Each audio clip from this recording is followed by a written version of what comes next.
Alright, beautiful Sunday. Should be a bit of a short day, or we left off. That white 7.3 there is done. It's waiting to be picked up. This truck's waiting on tuning, so it's waiting. And then this guy, we were going to go ahead and pretty much pull the motor out of this. That's what I plan to do today. Simply because really ain't got a whole lot left to do to pull it out.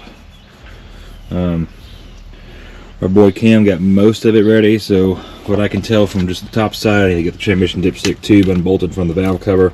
You can pull it up out of the way.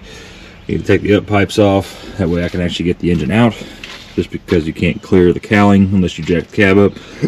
I don't plan on doing that. He's already got the fuel lines unhooked. AC compressor's unbolted. Power steering pump is unbolted. So then really all I got to do is, once the up pipes are off, the transmission dipstick, I'll go underneath, I'll unbolt the transmission mount, unbolt the rear drive shaft from the back of the transfer case, that way we can slide everything back. Then we'll 2-bolt the transmission, so I'll just leave the bottom 2 bolts in, take all the other bolts out, and then I'll get the 6 torque converter nuts out, which you'll get through an access port on the driver's side of the engine. We'll bust those gone, and then unhook the starter too. I don't think the wires have been unhooked yet, so we'll get that. That shouldn't be too bad to do. And then after that, just matter of getting a transjack underneath the transmission, take the last 8 bolts out, slide her all the way back, and then chain up the engine, take the 4 21mm nuts off the mounts, and then up and out she goes. So sounds like a lot. It's really not a lot, honestly. Depending on my work ethic today, which doesn't feel like it's that high, but it should be high enough. Hour or two, maybe. If my work ethic was really high right now, I would probably get it done in an hour or less. So, yeah, I got a whole lot of motivation this morning. Just a little bit. It's been a long weekend, so that's what we're looking at there. Like I said, it's really not a whole lot. It's not that bad. I'm probably going to sell this motor as a core. I just don't have the room for it right now, and I'd rather somebody just come get it. We can recuperate some of the money that we're using that we used to pay for that other truck that we're going to pull the engine out of. Which that way we're going to actually, funny thing is, the guy that we bought it from called back and actually wants to buy the truck back without the motor. We bought it for $1,800, I think, something like that, maybe $1,600, whatever. And the guy wants it back for $1,000, so it's like, well, I mean, it's kind of a no-brainer. So that's what we're going to do. We'll pull the motor, we'll sell it back to him, get rid of the truck, and then use the engine in this one. We'll sell this engine for a core, help make back some of the money for the engine. So overall, we'll be spending like $400 on a good running engine, which is awesome. But yeah, that's where we're at, though. So I don't think anything else.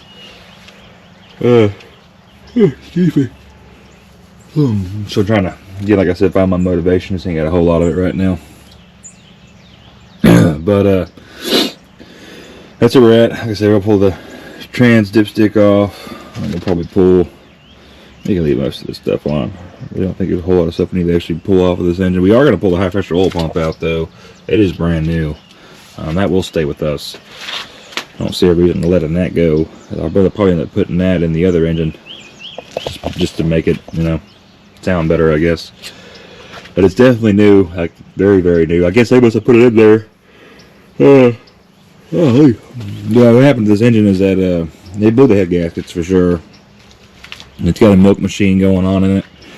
But like I said, motor still spins over. It's still good. It's definitely a rebuildable core without a doubt. Well, you can tell by the way it spins over, she pushes compression straight to the crankcase, so she's definitely got super blown head gaskets. Pretty sure the oil cooler failed too. The oil cooler could have actually been the root cause of everything. The oil cooler just being plugged up, letting the oil get too hot. I mean, and just kind of leading everything to failure point kind of deal. It happens more times than not. And if the EGR is not blocked off, the EGR is why the oil cooler failed. So it's kind of a watching everything trickle down, right? That's where we're at though with this old truck. Again, it's not a bad truck, so we're gonna give it a heart transplant, get it running, and give her a new home. So we don't have a use for it. If it was a 6.4 350, I could probably find a use for it in my personal little assortment of trucks, but I'm not a big fan of pulling with 6.0s. Not saying that they can't pull. These trucks will pull anything you hook to the back of them without a doubt. I just prefer a torquier pull. 6.4s do have more power, or really even I'd rather just to have a Cummins 3500 and let that be the pull truck. But it's just my preference. Everybody has their own. It's just an opinion, so nobody get butthurt. Because I know people use 6.0s to pull all the time. I see it. I know people who do it all the time. I know people who put some pretty impressive weight behind these trucks, especially for being what they are and having the smaller axles. I've seen some people, man, put 30,000 plus on the back of these things, and they drag it just fine. Again, it's just not, it's all preference. It's all it is. So that's what we're gonna do today. Like I said, it should be a short day. I'm just gonna roll the tools out, get some music going. Just take things slow. Hopefully I'll be done before noon. I don't see why I wouldn't. Cam may come by to help, he may not. I'm not really too picky if he does or not. Doesn't really matter. It's just going to be dirty. That's the only thing I don't like about this. Is this is going to be dirty for me, because as you can tell, she ain't the cleanest thing in the world. She's been leaking for a while. All the oil cooler gaskets have been puking.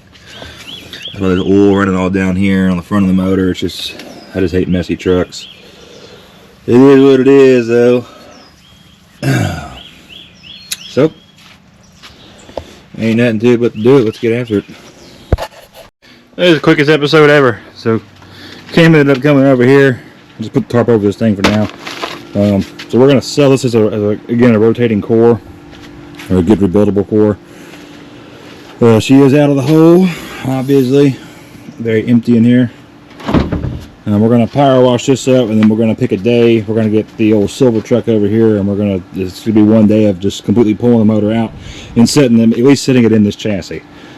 Again, because the silver truck is already resold, so be it as it may. So she's out. They came and dropped the rest of the parts off of this truck. So we have the Banks grid heater delete. Which, I mean, you can buy the Banks. I don't think that Banks is really the ideal, in my opinion. I think Black Market Performer. There are other companies who make this as good. And the cold air intake as well. In the SCTS3, I forgot about this. We did talk about putting the screen on the truck. I think it's what they were waiting on to get to me. So yeah, we got all that stuff. So we'll be putting that on this truck. I'll go ahead and lock her up because she can sit. And then, so we'll be back on this one. Like I said, we're going to put the ECM in it. We'll put all that stuff on it. That's going to sit for another week. Still trying to sell that. The motor's out on this. We're going to get it done. 7.3's waiting to go. We're just waiting on parts for the other trucks that are coming. I got to order more parts tonight, as usual, because it never ends as far as ordering parts. We got a Duramax of trailer brake issues, which is one that is a very good customer of mine, Mr. Hale. It's a 2015 LTZ red crew cab short bed four-wheel drive LML. We've done up pipes on it. We have done the CP3 conversion. We have done the fleece lift pump conversion. There's been a lot of things to that truck, a lot of money in that truck. It's a damn good truck. So we're going to fix the trailer brake issue with that soon. And then we got a 2016 complete front end overhaul we'll be doing as well. And then I think that's it. So that'll be it for this video. Again, really short. No past time. Everything's too dirty underneath this truck for me to put this camera underneath there. I know it's a GoPro and it's built to be exposed to pretty much anything, but since I paid so much for this camera, whether it's built for it or not, I refuse to put it into that kind of environment. So that's where we're at. I could have recorded us pulling the motor out, yeah, but we just got kind of caught up in the moment and just getting it done. So we got done. It's not even noon yet, which is perfect. I got a late start today anyway. So it took us an hour and 45 minutes to pull it out. Again, my work ethic isn't that high today, so I think we did all right regardless. But that's where we're at. That's where we're going to leave it. Like I say, we'll get the silver truck up here at some point. We're going to pick a day, and then we're just going to hammer it out and get it done. And then that should be it. So, till the next one, I'll see y'all then.